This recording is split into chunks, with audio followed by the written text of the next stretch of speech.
Welcome to another edition of the Invisible Wheelchair Podcast. I'm Don Grodoff. Along with my wife Gina, we have a practice called Focused Healthy Family, helping families get past the behavior and anxiety issues naturally. We also produce the Invisible Wheelchair Podcast, where we are advocates for our own family and others dealing with OCD and anxiety. In the Invisible Wheelchair Podcast, we do interviews, provide resources, and information for treatment and support of OCD recovery. We also want to hear from you, your comments, and if you want to tell your story, we want to put it up on the podcast, on our Stories from the OCD side. Our goal in these podcasts is to raise awareness of and advocate for the recovery from obsessive-compulsive disorder, better known as OCD. Now, before we get to that podcast, let's hear about our sponsor. Today I'm here to talk about Q Science's sleep spray. Q Sciences has a number of different sprays. There's a melatonin sleep spray that contains melatonin, 5-HTP, and L-theanine. We've used other melatonin products to help our children with falling asleep. Melatonin is something that occurs naturally in our body that helps us quiet and calm down for sleep. And yet I really feel like I've seen a difference in the spray versus other products. Our youngest is here to talk about it. What things did you like better about the spray versus the other things? I don't like the chew tablets because they leave like a weird taste, and they're mainly like they also have like you get bits in your teeth. Okay, so Q Science's spray. It's a lot better, I'd say. The taste is pretty decent and it works well. Okay. I'm happy with the quality of these products and how they're helping our whole family. If you'd like to learn more, simply go to qsciences.focusedhealthyfamily.com. That's the letter Q, sciences.focusedhealthyfamily.com, or visit invisiblewheelchair.com and find out more information there. There are a lot of supplement products out there, yet you want one that's of good quality. Check out Q Sciences for your family. Now, let's get to that podcast.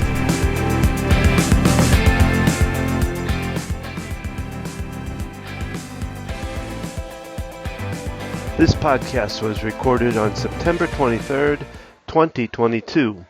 This is podcast number 73, and with saddened heart, this is the final podcast for the Invisible Wheelchair Podcast. I've been doing this for over 5 years now, and I'm ready to put my energies towards a new endeavor, or a newer endeavor, I should say, that I'm doing with my wife. My wife and I've been in practice with EFT, Emotional Freedom Techniques, since 2012.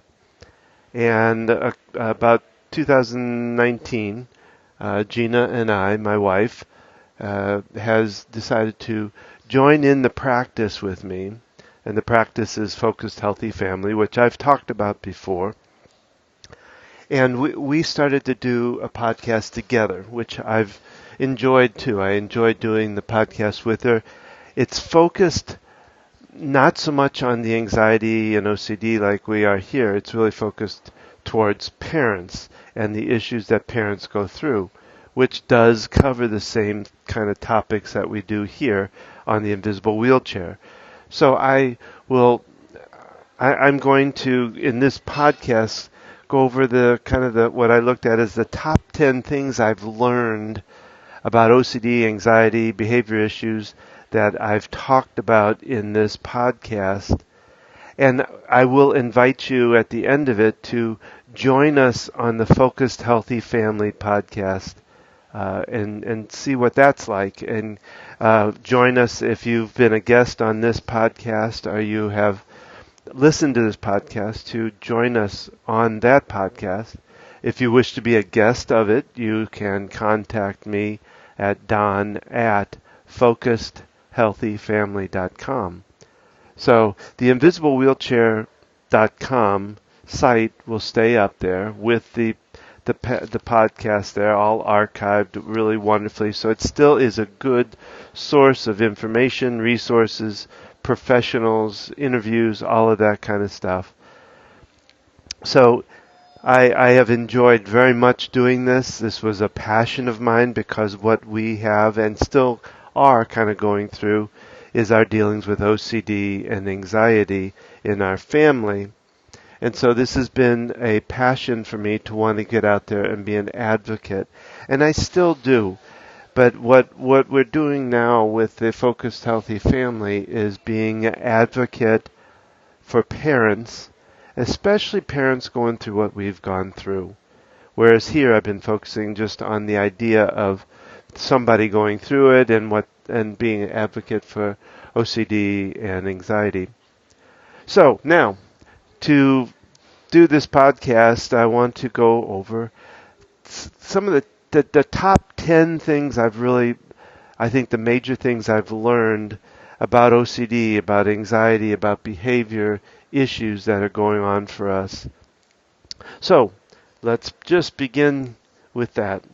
So number one, the first thing that I think, I shouldn't say the first thing I learned, but one of the things that I learned in this was that logic doesn't really hold water when it comes to dealing with somebody with OCD, especially, but also I believe with anxiety and behavior issues.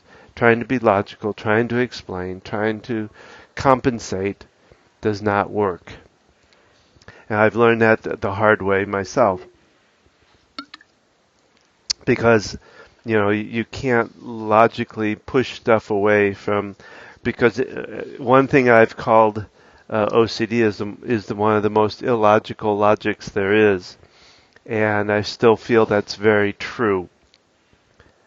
The second thing I found, and this is, all of these really are from my own personal dealings with OCD, with anxiety, is that it's important to hold yourself as a parent or a guardian or a supporter of somebody with OCD or somebody even with anxiety or even behavior issues, is to hold yourself in a calm place no matter where they're going with their anxiety. To match their anxiety only makes it you both climb the walls of anxiety together. And like I said, I learned this the hard way. On the job training, I always call it when it's about learning it the job is the job of parenting. So keeping yourself calm, to me, is a very important part of making the experience dealing with somebody with OCD or anxiety much better and much less explosive. The third thing goes right along with that. In that calming place is also learning how to communicate. And as I'll put a shameless plug in here, but my wife and I do workshops based on the book How to Talk So Kids Will Listen, and Listen So Kids Will Talk. And I recommend it highly to anybody, especially parents, because it not only works towards kids, it works towards adults. And it's learning how to respond. I think that's actually a big part of life, is how you respond to situations can make a huge difference. I mean, I think massive difference in, as we've always said when we talk to people about this, is would you rather have a 15-minute conversation or an hour or two long battle? And that's what this is about. Learning to communicate, learning to respond can make a huge difference in how things turn out in life, let alone in dealing with a child. Number 4, and this one is a big one I want to really advocate out there to parents, guardians, grandparents, that one of the things I have found in the work that I've done and working with parents is that a lot of times one of the parents of a couple will disagree and believe that there's nothing really wrong with the child, that they're just being a brat, or or the other side of that is they see, as I have seen too. I really believe that children that are going through these different disorders and issues and anxiety and stuff like that tend to be very intelligent kids. Our kids were, I think, near genius sometimes. That they're very smart in what they're doing, and so it makes a parent or a guardian believe, well, they're smart, they should be able to get through this. I don't see why there's a problem. And to know that there really is a problem, no matter how smart they are,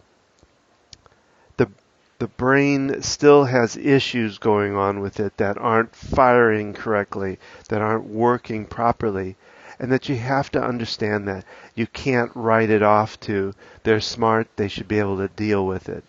And I think that's a big part of it. And talking to whoever is resisting or denying and letting them know the real facts behind it. OCD especially, there are some things that are going on, looping and all this different stuff going on in the brain that are causing this. And I know, there are days when I have problems with it myself. But it's really true that there are real issues going on in the brain. And even and the number 5 in this takes off from that is this idea of behavior. I think one of the big lessons we've learned and we now try to teach is this idea that we call it behavior is a foreign language to parents. And what that means is that we tend to look at the behavior is what needs to change. And it does. That doesn't mean the behavior doesn't need to change, but we don't want to look at that as what we need to correct. What we need to correct is what is underneath the root, underneath the behavior.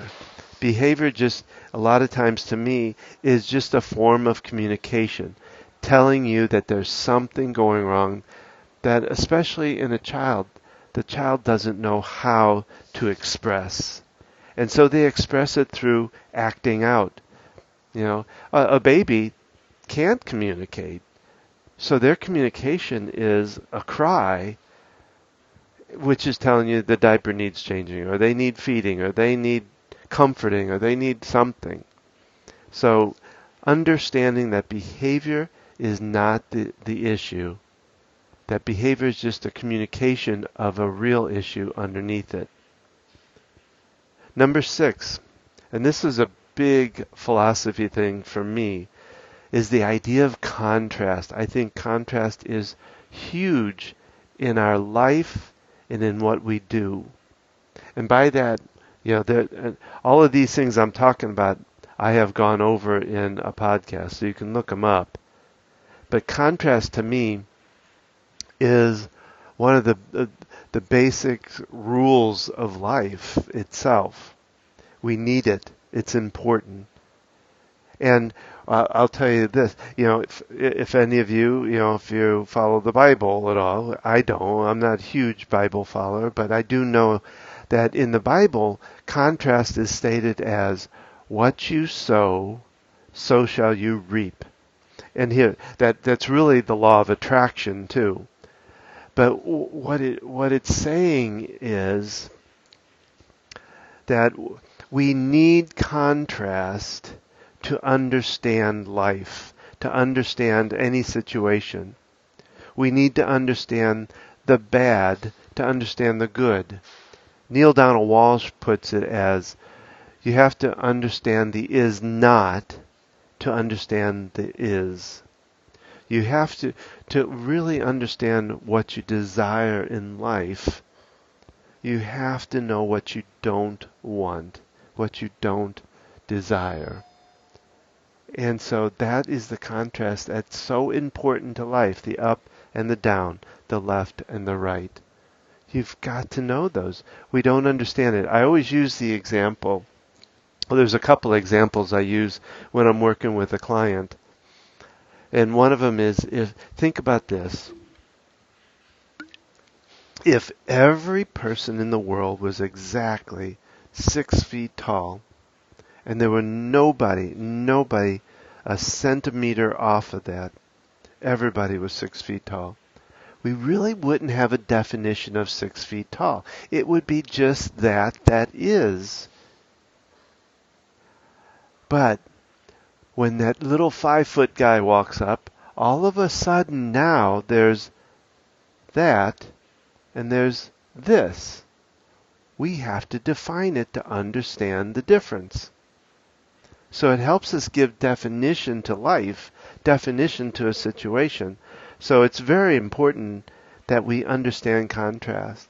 And what it's helped me in understanding is I can now look back on my life for those times that I labeled as bad and know that they led me to the next thing.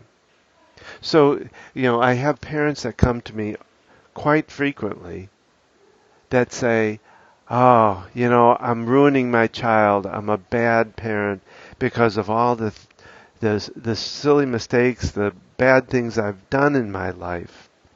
And I really tell them that really, if you think about it, if you look back on your life and look at those so-called bad things in your life, they a lot of times will be followed by the next best thing in your life. And sometimes it's a couple of bad things in a row first before it comes to the good stuff. Or everything moves us forward no matter how much we resist. Everything moves us forward. Even the bad stuff may seem like we're falling back, but we don't. It still moves us forward because it wakes us up to, oh my gosh, we got to change this. So if you want more on that, because I think it's a big thing, I've done podcasts on it. You can look them up, and that leads me to number 7, which is awareness. I talk about awareness. That's another huge part of life, I think, and any situation, is becoming aware of what is going on. And I don't mean just being aware of the news on TV or being aware of your cousin's next birthday. I'm talking about tuning in. That's what consciousness is. And the first step to getting to consciousness or mindfulness is awareness. Being aware of what's going on for you, not only in body, but in mind too. Knowing what triggers us, knowing what the triggers are, understanding them so that we can begin to change what we need to change. So to me, awareness is huge. It's as big as contrast. And really it is part of contrast.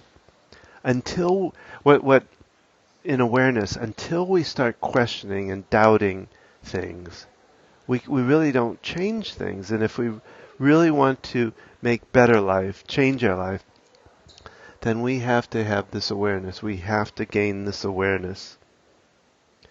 Number 8, find help that fits you. One of the big things I found when we first got into the OCD was, one, we didn't know a darn thing about it. We didn't even know what it was. And we had to really research it. That was one of the things my wife did that I really admired. She was my researcher, and she really still is. She does the research on things about how we want to raise our kids, how we want to do things. And so I remember when we were first hit with the OCD and when it really got bad, friends and family kind of disappeared, and I'm not blaming them. I'm not putting any kind of blame or shame on them or guilt or anything like that. They were just afraid of it. They didn't know what to think of it. They didn't know, and a lot of times it would be a matter of, well, we just knew there was a lot of problems. We didn't want to bother you, didn't want to, interfere or whatever. And really, it needs to be the opposite. You know, when my wife always talks about this, she brought this up way back when, is when, you know, if you have cancer, if you have a sickness, you know, a body sickness, people flock to you to bring you casseroles and to, you know, drive you to the doctor, do all the things. They come around and they try to be supportive. When it's a mental issue, it's the complete opposite. They seem to spread out and run away, you know. And again, not putting blame on shame on them or anything. Well, I understand it's scary because it don't know what to do. So here's what my advice is that you ask for assistance, ask for support. Let people know that you still need them around, you know, and educate them as to what this is and what's going on, that it's not contagious, that, you know, or something like that. But ask for what you need because you really need the support. I remember my first daughter when she was going through the toughest of it. She couldn't get to the Girl Scout meetings. She couldn't get to her dance classes. She couldn't get to the things she was doing. She so much needed, you know, a note from somebody, a call, a telephone call from somebody, just to talk, just to say hi. So don't be afraid to ask. Ask for what you need. Ask for the support that you need, you know, so that you can get the help you need. And number 9, to know that you're not alone, that there are more people out there that are going through the same thing. Find a support group. Find a friend. You know, in my OCD work that I do, I developed this idea of a compassionate coach, somebody that can be there being your cheerleader, somebody that can be the one that says, oh, I understand how tough this is. You can do this, though. I really believe in you, kind of thing. So understand, as much as it feels very lonely, like I said, because friends tend to disperse some, you need to go out and be able to find the support you need, work with people, and ask for what you need. And finally, number 10. And number 10 to me is a pretty big thing because it's the thing that I find my wife has helped me a lot in understanding, and that's following your heart. You know, there's so much advice out there, so many experts that say they know how to do it, that will tell you the unmost believable stuff in the world that doesn't help. And there are some that tell you good things that help. But to know that to follow your heart, follow the gut feeling that goes on when you sense something. You know, I can remember a professional, I'll just put it that way, I won't say what she was or who she was, but I remember a professional one time that we had been going to for some time when the OCD kind of hit, and we approached her on what was going on with our daughter, and after some kind of her own little kind of evaluation, I guess, she told us that we were the problem. We were the bad parents who weren't disciplining our child correctly. And that really struck hard, especially for my wife and for me. And I remember thinking, how could you tell us that? I don't, I know we haven't been perfect parents, and there's no such thing, I don't think. I think we're all doing this by the seat of our pants somewhat, or following the patterns our parents set up for us. And so we're doing the best we can. To be told that, to me, is just sickening. And that is something that does not need to be. So that, I think, has led us to a place of following our heart, following our instincts. Because we ran away from her, basically, and never went back to her. because that was, to me, was not true, because she was dealing with OCD and it's a real thing. It kind of goes back to what I was saying before. There is something really going on with them in their mind and in their physicality that's causing some of this. That it's just not your parenting or your how you're dealing with it. You know, you do want to deal with it. You want to get with OCD. You want to get with the ERP therapy and an ERP therapist. And if with anxiety, you want to get, like I said before, find somebody that fits for you, but follow your heart. Let it go inside of you and see how it feels.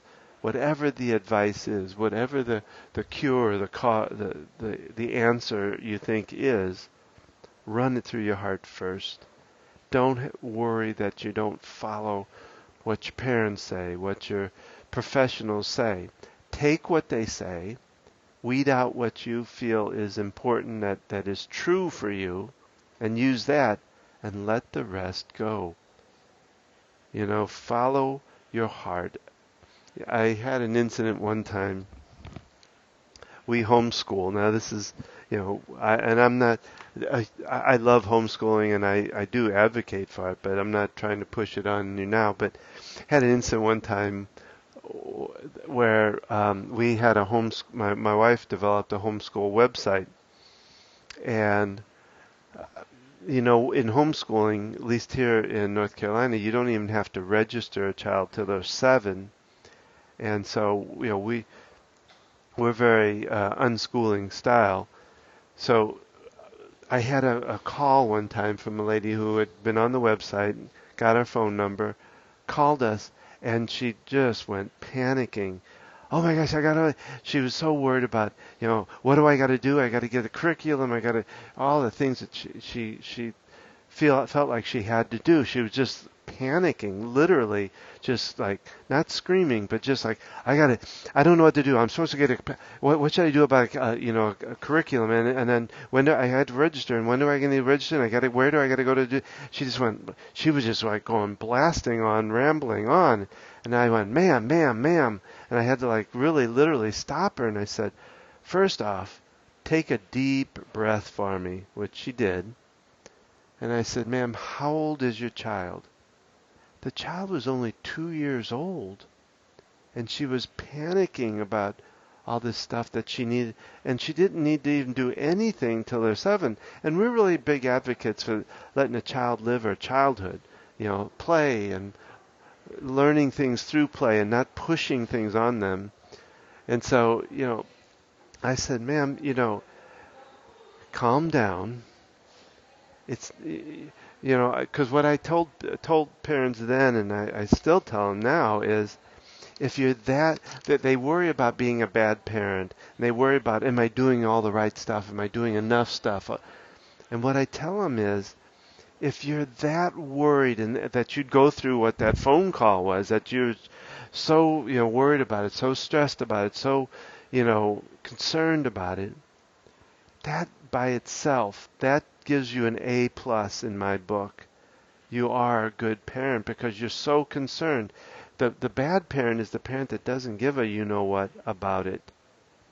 So I told this lady, I said, you know, calm down. Take your time. You know, I told her to visit some support, there's a lot of homeschool support groups of all different, secular, non-secular, all that different stuff. I said, find a group that feels good to you and become part of that group. Take your time. You know, you got 5 more years before you even have to register. And I said, follow your heart. What does your heart tell you? You're going to be a good mom. You're going to be a good teacher. Everybody worries about in homeschooling, am I going to be I couldn't do that. I couldn't be a teacher. Trust me, my wife said, you know what, about homeschooling, when it came time to think about school, she said, you know what, I've been homeschooling them since they were born. I'm teaching them all kinds of stuff. Why stop now? And it's very true, you know. So, and again, not pushing towards homeschooling. That was not my principle here. My principal idea here is following your heart in whatever you're doing, for that matter, especially with your kids and what's going on. Come to that place of the heart. What would my heart do in this place? How would it talk? How would it act? So those are my 10 top things I've learned. There's much more to this in what I've done over the last 5 years in the podcast. So feel free to go to invisiblewheelchair.com and search out for all the things in the archive. There's categories in there. It's been a really neat run. I've met some of the most interesting, fun, neat people in the interviews I've done. And what I plan on doing now is tying some of those in with the Focused Healthy Family, at least once a month, replaying some of the interviews and some of the posts that I've done in this Invisible Wheelchair in the Focused Healthy Family podcast. So I invite you now to be part of that podcast, to join us there. I think you'll find we always tell a little story at the beginning of the podcast, and then we just really talk through issues, and we do some interviewing. We've got some really good interviews up there already, and we're going to have some more. And it's where we're growing right now, and I'm looking forward to doing so much more there. And I want to thank you as a person that has been a supporter of the Invisible Wheelchair podcast over these last 5 years. I want to thank you so much for taking the time and supporting it like you have. And I wish you the best in whatever endeavor, whatever thing you're going through. I wish you support. My wife and I are here to support you, to help you if you need it. We coach people and counsel people on how to get through anxiety and behavior issues in natural ways, and would love to help you. You can visit us at focusedhealthyfamily.com. That's focused with an ED, focusedhealthyfamily.com. The podcast is focusedhealthyfamilypodcast.com. And again, thank you, and good luck in all that you do. Take care.